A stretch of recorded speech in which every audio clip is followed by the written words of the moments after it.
Well, here we go then. I finally have access to my boat. It's launch day. It's nice to see her again. Here she is. I've washed the decks down. I'm going to touch up the anti-fouling. And I'm going to sit around for probably about 4 hours. Then we're going to launch.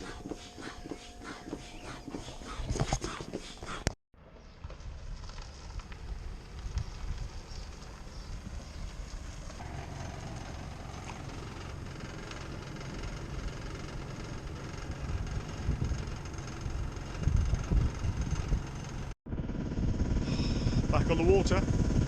This is one of those escape from some winnow jobbies where you have to really have your eye on the ball, because they launch you, of course, when there's just enough water. Some parts of the river there isn't enough water, so what I'm doing is watching the depth sounder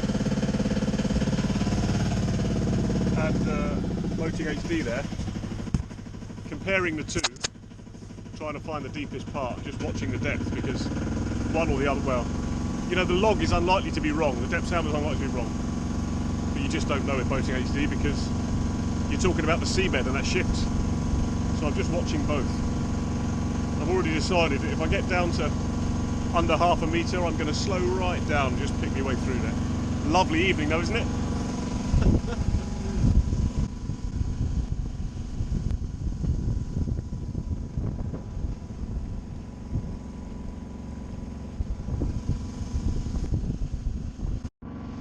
So I'm pretty much pedal to the metal here against, you know, the last hour, or suppose an hour of an incoming spring tide. I'm doing 4 knots. Well, there's spray on the decks again. It's a beautiful evening for a sail. Only it could be sailing. They're sailing. They're doing very well too. But they're just out for a jolly. Bit of an evening sail.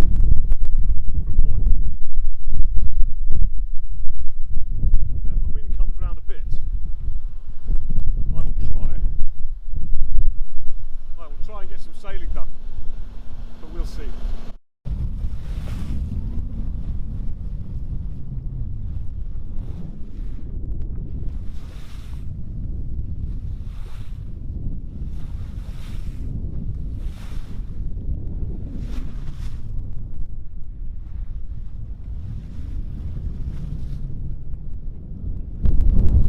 We're just passing Udder Rock.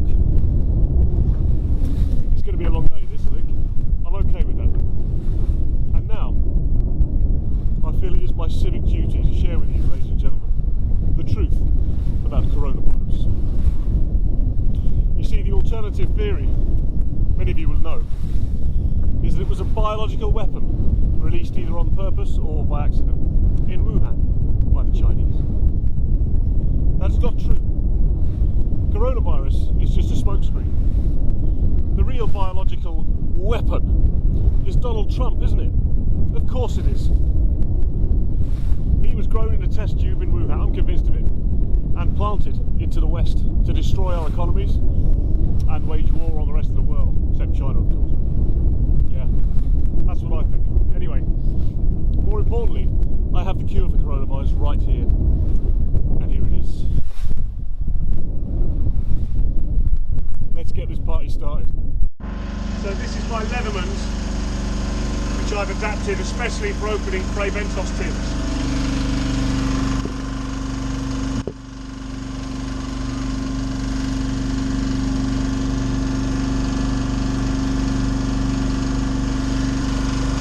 Oh, you can smell the meaty goodness already.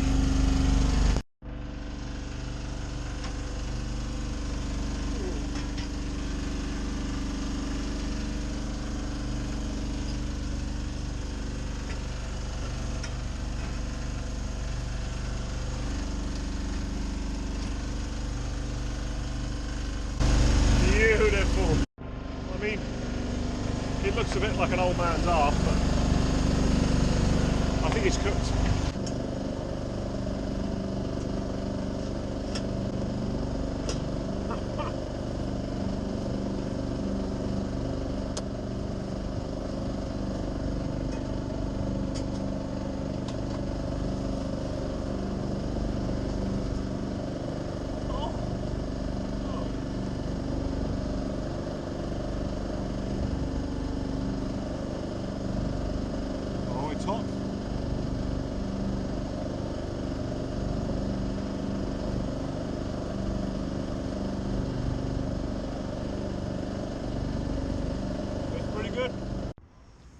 Good morning.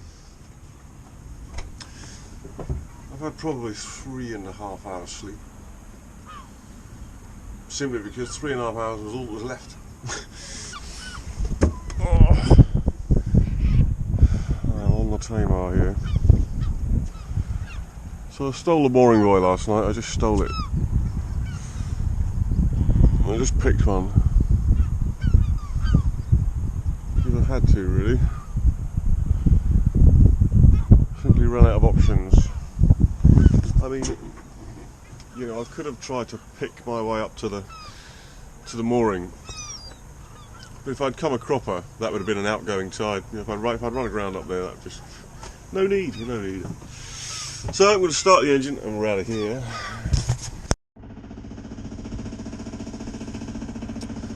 So the mooring I was on up there was a trot mooring. Trot moorings are tied together. They're literally on the trot. They're trot moorings. They're tied together. So when you let them go, you've got to be very careful that you don't wrap up the line that runs between the two pickup buoys or two buoys. You've got to be very careful you don't foul that in your prop, because you're screwed if you do. Because they're big, hefty lines. Anyway. So I just took the bow line off when the engine started there and did nothing, just waited. Sure enough, a little bit of wind, no tide because we're at high tide now, a little bit of wind. And it just pushed me clear of all of that, and I dropped the hammer and away I went. Got a cup of tea.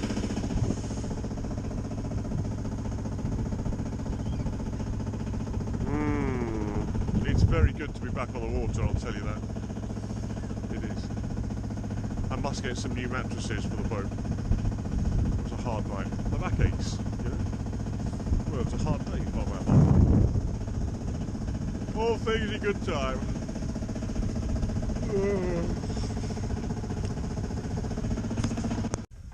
So clearly, I made it onto my mooring here at Car Green.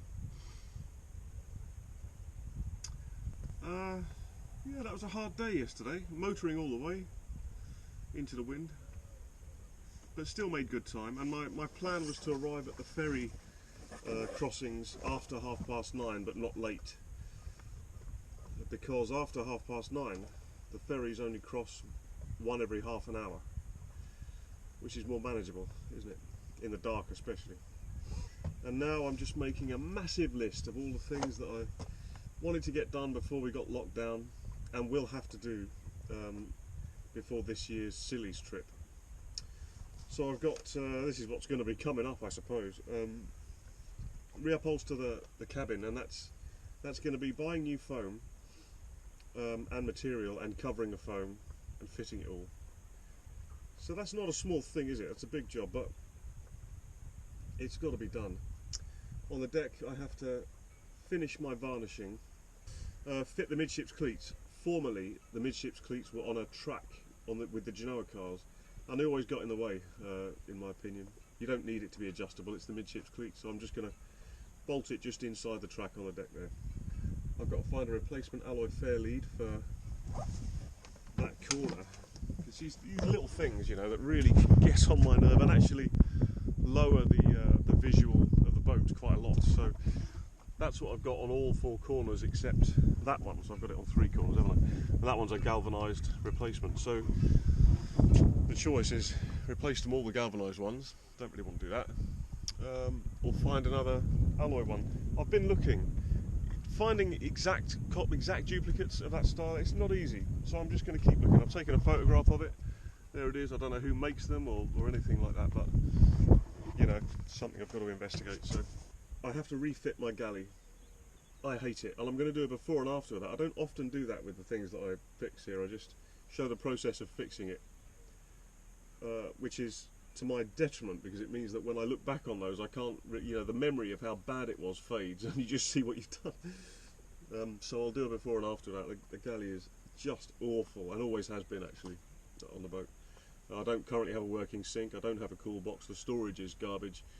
The gas supply pipe, there's a strange lip. Let me show you. A picture's worth 1,000 words, isn't it? It is all a bit minging, and when galley replacement time comes, they do start to get a bit minging because people don't clean it. So I've got this lip. Now obviously it's to stop things, any liquids from slopping right back there. But if you look under the cooker there, never look under the cooker. Can you see the gas pipe there? Jamming on the cooker as it gimbals. So you imagine having to do that 1,000 times, and I wonder how much wear there is on that pipe. It's just, there's lots of little things like that. I mean, that's not a little thing, that's a big thing, but there's lots of things like that that just, they do my nut, quite frankly. So I'm going to rip it out and put a new one in. I've already got a Dometic alcohol stove. I don't have any gimbals for it, so if anyone's got any of those lying around, I'll pay good money for them. And then I'll be able to remove the gas system completely from the boat, which will free up some storage back there, potentially for a heater. So at the moment, I have a nasty little sink here with no drainage at all. Nothing ever goes in or out of there, it's just there. And the size of that sink, you can't get a plate in it. And what I'd ideally like to do is put the sink over here and a cool box behind it, and then have a gimbal alcohol stove there. We'll see, you know, when I tear it out, I might have different ideas. And that's the old evacuation sink emptying pump there. You know, it's a nice idea, but it's so old, I just can't be arsed with it anymore. I'll probably put an electric pump in there, because I've got a spare through hole in the transom, so I'll just put an electric one in there. The problem with the sink, of course, is it's below the waterline on most points of sail, so you have to be a bit careful. But if it vents through the transom, none of that will matter. We'll see, we'll see. So, refit the galley. I've got to finish this half-finished job that I did up here. So I've effectively lost this storage. I mean, I stick some books in there, but it looks awful, doesn't it? If I made this one complete panel, moved all the electrics down to here, then I could have shelving above for my books. And I've just got to refinish it in here, put the bungs in, all the screw holes for the combing in here, and paint, and we should be somewhere near it. I mean, it's already massive, isn't it, that list? It's massive. Oh, we'll get there in the end. The thing is, every year it's an improvement, you know, so I shouldn't be too grumpy about it, but when I look around, my God. Alright, that's it then. Thanks for coming along on this one. I couldn't really film much of the night sail and the night entry into Plymouth. Obviously, it's dark, isn't it? But that was interesting, but not at all scary, you know. It was alright, it was alright. The thing you got to watch in Plymouth, I mean, I did it because I know the entrance to Plymouth very well. I've done it many, many times in all states of fatigue and all the rest of it. So the only thing that would have stopped me doing that, really, is a howling gale. And it would have to be really howling, because I know that once you get to the bridge there, I know that things calm down. My only concern is that in a big swell at low water, that bridge is quite shallow, and I wouldn't want to be messing about in there. All you've got to do is add some other little unforeseen thing, an engine failure perhaps, and you're in trouble. But it wasn't like that last night. Very, very calm weather. It was low tide springs, but I know from experience and from, you know, looking at it, studying up on it, I can easily get in through there at low tide springs. Chugging up there, it was alright.